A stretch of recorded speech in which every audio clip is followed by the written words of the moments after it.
Hello and welcome to the Daily Mail for Tuesday, 3rd of October 2020. Today was a match day, double match day in fact, and I watched both games. I watched the under 21 games in person and I watched the Plymouth win on the television. So, starting off with the match report from that game, 2-0 win at Plymouth Argyle.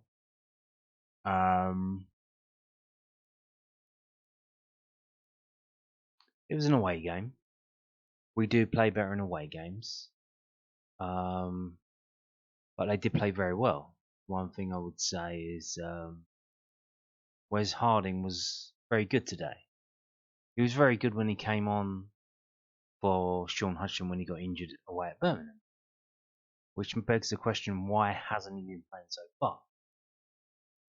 And just as I expected, there were a number of changes made by Gary Rowett. One of which I predicted that would be to bring Danny McNamara back in to shore up the defence, and that did seem to work. Danny McNamara is a very good defender, and he played very well today as well. So let's have a read of the match report. Millwall secure away win at Plymouth Argyle. Millwall defeated Plymouth Argyle 2-0 in the Sky Bet Championship on Tuesday night. Zion Fleming and George Saville found them back on the net as the Lions secure 3 points on the road. Gary Rowett made 3 changes to his starting lineup behind Park as Danny McNamara, Joe Bryan and Wes Harding replaced Brooke Norton-Cuffy, Ryan Longman and Murray Wallace, who all dropped to the bench. Both sides traded shots on goal in the opening moments as Bartosz Białkowski and Connor Hazard had to make saves from attempts on the edge of the penalty area. The Lions of Plymouth then moved to find openings as the first half wore on, but defences were on top as the midway point of the half approached. A spell of Millwall pressure was then followed by one from Argyle as a burst down the right from Ryan Hardy saw him cut the ball back to Finn Azaz in 23 minutes, but his strike whistled wide off the post. Kane Kessler Hayden's trickery then allowed him a shot at goal, one that was beaten away by Białkowski, with Ballymumba the next to have a go for the side only to see his effort go wide. Indeed, I don't think they're going to include it in this match report, but we'll get into it tomorrow in the stats video. Pretty similar to what we did at home to Swansea in the weekend. Plymouth apparently had 22 shots, but they only had something like 5 on target. We had 3 shots on target, ended up scoring 2 goals. So that is very telling. So a set piece offered an opportunity for Millwall to take the lead with 10 minutes to play in the opening 45, but as a loose ball dropped for Fleming, his goal-bound strike was blocked well by the Plymouth defence. Fleming's volley from the edge of the box went awry as the whistle was on the horizon, with Morgan Whittaker's free kick saved by Białkowski in the final action of the first half. Duncan Watmore's run took him past 2 and carved an opening for a shot as the second half got underway, but a Plymouth leg directed the ball behind, with Ryan Leonard heading the resulting corner kick wide. First half we didn't really have much going forward. It was very isolated still. Second half a lot better. Second half we came out a lot better. Białkowski got his fingertips to an attempt from Whittaker as the home side looked to up the ante ahead of the hour mark, but it was to be the Lions who would open scoring with 59 minutes as a good old up play from Watmore saw him thread the ball through to Fleming. The Dutchman showing a calm nature lift the ball over the on-rushing Hazard and into the back of the net. The goal naturally lifted Millwall, and the 606 situated in the corner stand behind the goal. That's fans. 606 what? Fans.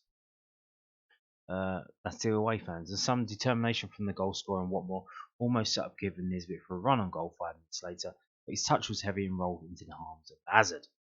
The Pilgrims almost found a way through to goal on 82 minutes through Mumba's deflected effort, but Białkowski remained strong to palm away, whilst Harding executed an outstanding challenge to keep Plymouth at bay at the beginning of 7 additional minutes. Nervy moments followed, but the Lions registered a second of the evening deep into the added period as Fleming won the ball back and fed substitute Saville, who had the task of slotting home and sealing the game. Yeah, a bit of a controversy for that one in terms of the Plymouth fans. Shoulder barge by Zion Fleming, but it's shoulder barge into the geezer's face, and he's grabbed his face and he's on the ground, rolling and rolling and rolling. Nothing really happened, and you can see we score. There's a celebration, and then after Millwall started to go back to the semicircle, the geezer's still on the ground. The ref comes over and he's just looking at him like, what's that about? I don't know. Yeah. So not happy with that, but I think the game would have been won by then anyway. So the team was Biakovsky, Lennon, Cooper, Harding, McNamara, Denor, Campbell, Bryan, Fleming, Watmore, Nisbet. The subs were Murray Wallace on for McNamara in 86 minutes, Saville on for Denori in injury time, Norton Cuffy on for Bryan on 86 minutes, and SA on for Watmore in the 75th minute, and Billy Mitchell on for Nisbet in the 91st minute. Unused substitutes were Truman, Longman, and Maku, Honeyman. Kind of weird situation. I don't know if they're trying to confuse someone or what, but they changed the two fullbacks. I don't even know why are we playing five at the back? I'm not too sure. They changed the two fullbacks. So they took off McNamara and took off Bryan, but for the people on the other side. So I don't know if he's trying to confuse someone. Because Wallace went over to the left, but he subbed him off for McNamara. Norton Cuffy went on to the right, but he subbed him off for Bryan, who was on the left. I don't know what that was about. Was that just a mistake, or are they trying to be clever? I don't know what that was about. But yeah, so a nice away win. Very competently managed game. No frills really. Just doing what you need to do and doing it right. Like I said, very impressive Harding. Why hasn't he been playing? Because you don't want to upset Murray Wallace. You don't want to upset Jake Cooper. I mean, you don't want to drop Ryan Leonard. I mean, what are we doing? Where's Harding? Absolutely outstanding. Um, can't understand why he hasn't been playing. So moving on to post-match comments from Gary Rowett. This is from londonnewsonline.co.uk, South London Press's online website. Patient and diligent, Gary Rowett hails Millwall players for carrying out the game plan and win at Plymouth. Millwall boss Gary Rowett was full of praise for his players after they executed the perfect game plan to beat Plymouth Argyle 2-0 on the road. The Lions picked up their first away win in the season in the Championship, courtesy of second half goals. Sorry, what? Who wrote this? The Lions picked up their first away win of the season in the Championship. That is incorrect. We picked up our first away win of the season in the Championship, the very first game of the Championship, when we beat Middlesbrough 1-0. Now, I can't. That's a glaring, obvious mistake. So, what else have you got wrong in this match, or in whatever this is, report, whatever, if you've got that so blatantly wrong? It's just a one line, but like, what the fuck are we doing? Millwall needed a response after slumping to a dismal 3-0 defeat against Swansea City at the Den over the weekend and faced a tall order against Plymouth, who had one of the best home records in the division prior to kick-off. Millwall weathered an early storm against the Plymouth side, who plundered 6 goals past Norwich City last month, but drastically improved after the break. And Rowett was delighted with how his players executed the game plan to bag all 3 points after a tough afternoon at the office on Saturday. Now this is making me wonder. So if we got game plan for each game and we go into it, maybe that's what the fucking problem has been. That whoever comes up with a game plan, they get it completely wrong, and then we're like, oh, this isn't what we thought they would be. This isn't what we thought Leeds would play like. This isn't what we thought Norwich would play. Oh my god, it's all wrong. We're set up all wrong. Maybe that's what's going wrong with them setting up the team with a wrong game plan, expecting the team to play a certain way, and then they change it. And then we come completely unstuck because they can't adjust quickly enough to what's happening in front of them in real time. Maybe, I don't know. Speaking after the match, the Lions boss said, "We needed to respond from our previous game, which we weren't happy about, but this is what the championship is made of. You've got to move on very quickly and try and find a way to win the next game. I knew Plymouth away would be a tough game. We've seen a lot of their games at home, and they've got a lot of quality, a lot of energy, and a lot of confidence. Our game plan really was to sit a little bit deeper, entice them forwards to see if they could break us down. That would open up some spaces for us on the transition. We've been good at that. When we played against Middlesbrough in the first day of the season, we did the same thing. We were patient, we waited, diligent. You have to ride a little bit of those defensive moments, but you're waiting for that moment of brilliance. And Duncan Watford showed it. Lovely little flick pass, and Zion splits the defence with his run. And he lifts it over the keeper. It's a really, really good quality finish. Then it's a case of can we ride the storm, because they're a good side and they win a lot of games here. But I don't think they had too many really good chances. There's a lot of balls in the box that you have to defend. We were diligent and we did enough to stop them from breaking us down. I felt as if the game was end to end and it would suit them there here. Whereas if we could just sit a little bit deeper, maybe they wouldn't be able to break us down quite so easily. I felt that our forwards maybe would just have the beating of their defenders if we got into those little transitional spaces. We went to a 5-2-3 because I felt Zion and Duncan could get into those little positions, cause them problems. As soon as they came out, I felt as though a little bit of movement in behind would help us.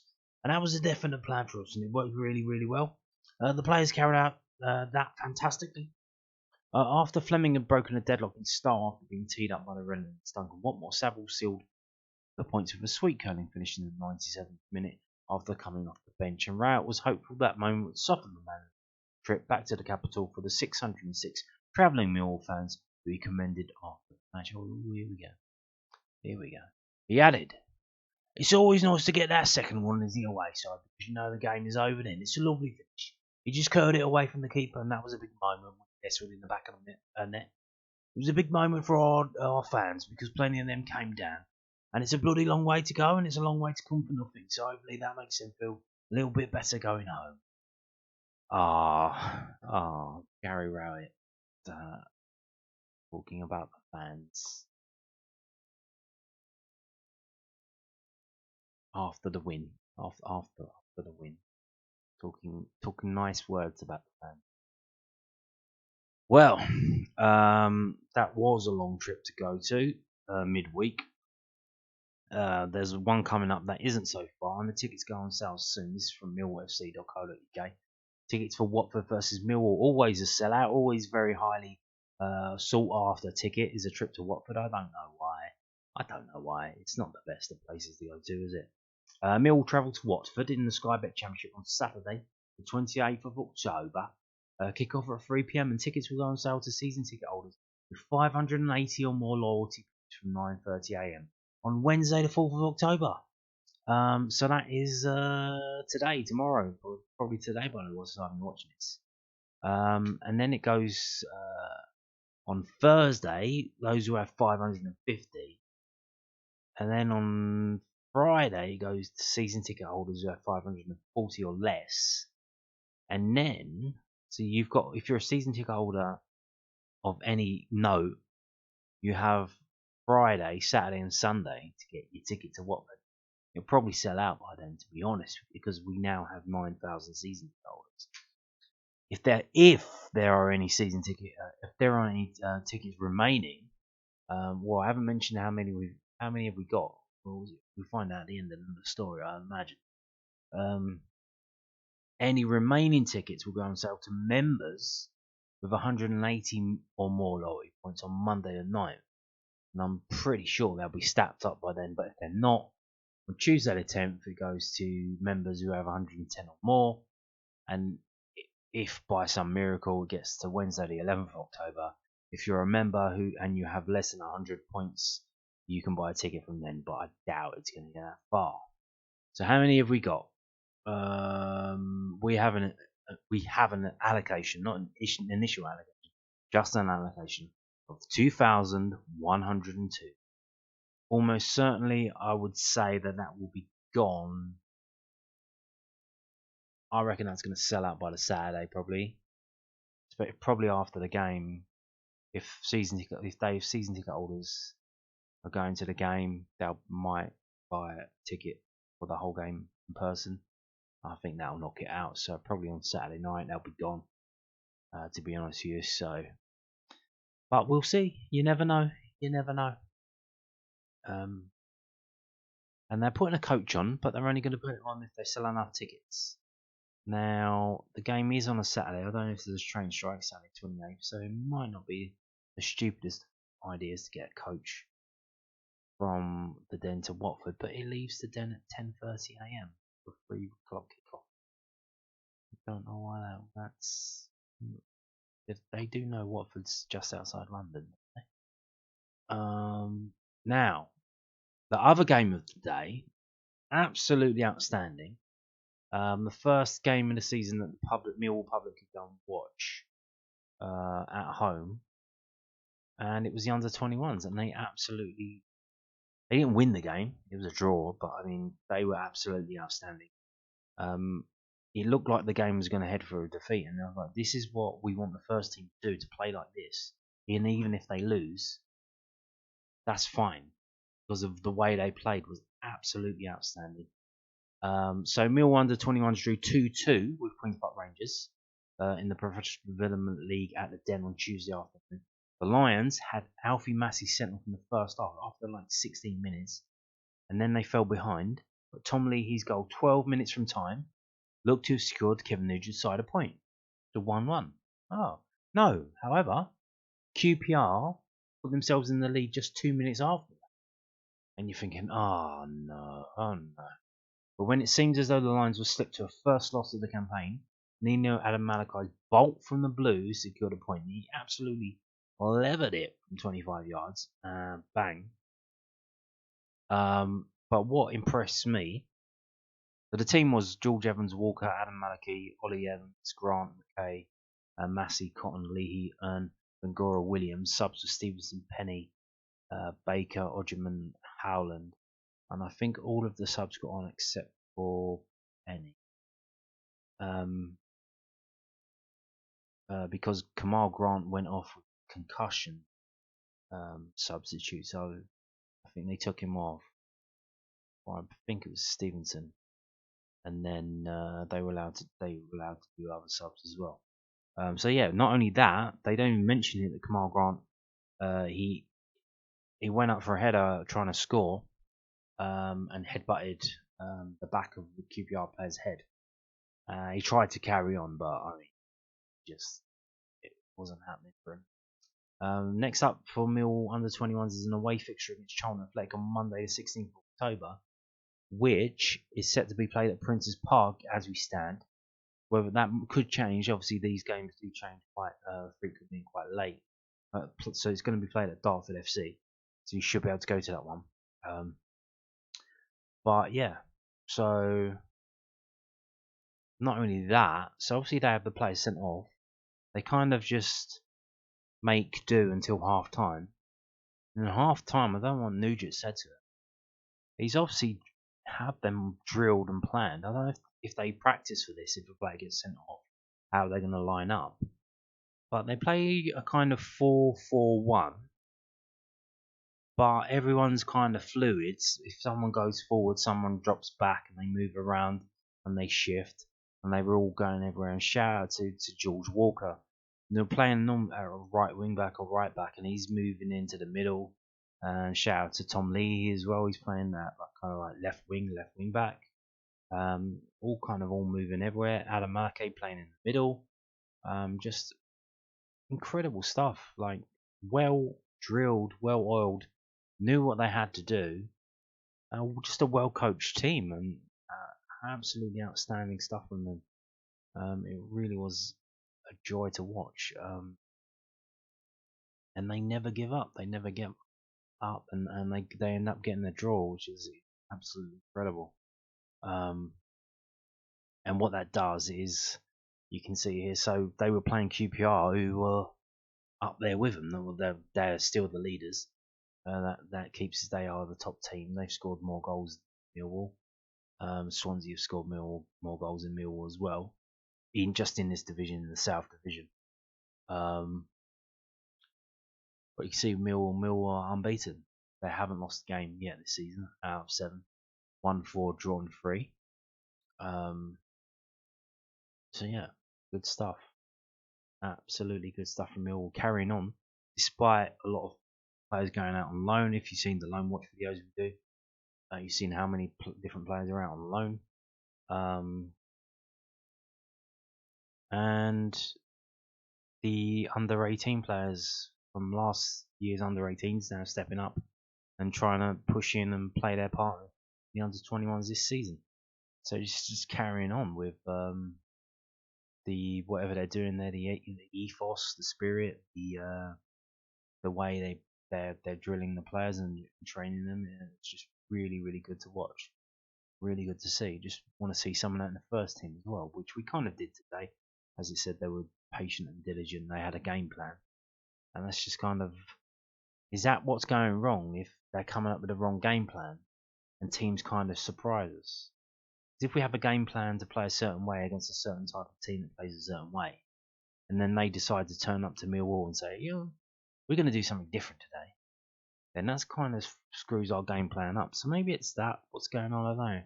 But it was good to see the first team win away at them. It was good to see. But that's just, we do play better in away games, so we now wait to see.